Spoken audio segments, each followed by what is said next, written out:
আইপিএলে সানরাইজার্স হায়দ্রাবাদের সাথে ম্যাচের আগের দিন অনুশীলনে ছিলেন না বাংলার মোস্তাফিজ। তবে কি নাম কাটা পড়েছে ধোনির একাদশ থেকে? মোটেই না। অধিনায়ক ঋতুরাজ, শিভাম দুবে সহ অনুশীলনে ছিলেন না অনেকেই। ক্রিকেটারদের একটা বড় অংশকে বিশ্রামে রাখার কারণ জানিয়েছেন চেন্নাইয়ের ফিল্ডিং কোচ রাজীব কুমার।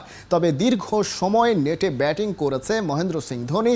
ভারতের চেন্নাই থেকে অর্ণব বাপির রিপোর্ট।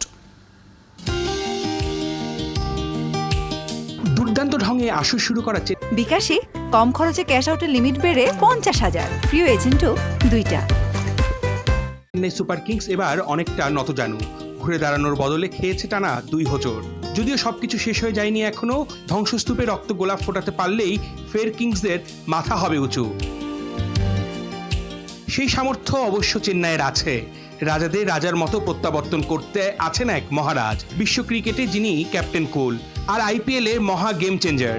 গত মৌসুমেও যিনি তুড়ি মেরে সবাইকে উড়িয়ে দিয়ে নাটাইয়ের আঙুল টেনে উড়িয়েছেন সফলতার ঘুড়ি, এবারও 42 ডিঙানো হাতেই তিনি ব্যাটকে বানাচ্ছেন তরবারি। টর্নেডো তুলে প্রতিপক্ষকে দিচ্ছেন ঘাবড়ে।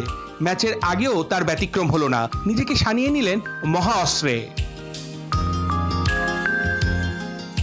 ফিজের বলের ধারে খানিক বিরতি, বাকি বলাররাও পুরোপুরি ইম্প্যাক্ট ফেলতে পারছে না। অন্যদিকে একরকম জ্বলছে সানরাইজার্স হায়দ্রাবাদ। তাদের ব্যাটাররা যাকে হাতের কাছে পায় তাকেই করে কচু কাটা।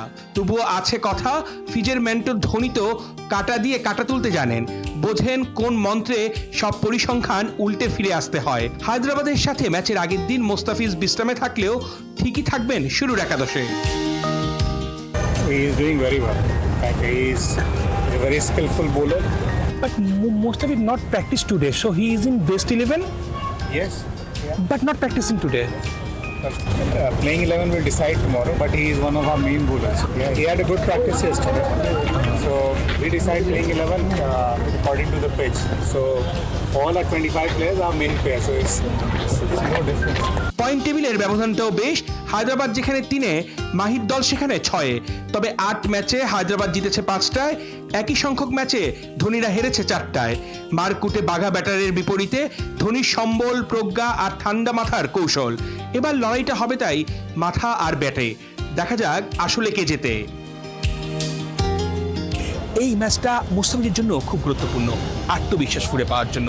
লখনৌর সাথে যেটা হয়েছে আগের যে ফর্মটা, আইপিএলের শুরুর দিকে যতটা ইকোনমি ছিল মোস্তাফিজ, যেভাবে উইকেট তুলে নিচ্ছিল প্রতিটা ম্যাচে, সেই মোস্তাফিজকে কিন্তু ফিরে পেতে চায় চেন্নাইয়ের সমর্থকরা, বিশেষ করে বাংলাদেশের সমর্থকরাও। কারণ এবার এই আইপিএলে চেন্নাই সুপার কিংসের হয়ে মোস্তাফিজুর রহমানের কিন্তু বাংলাদেশের একমাত্র প্রতিনিধি। অর্ণব বাপি, 71, চেন্নাই, ভারত।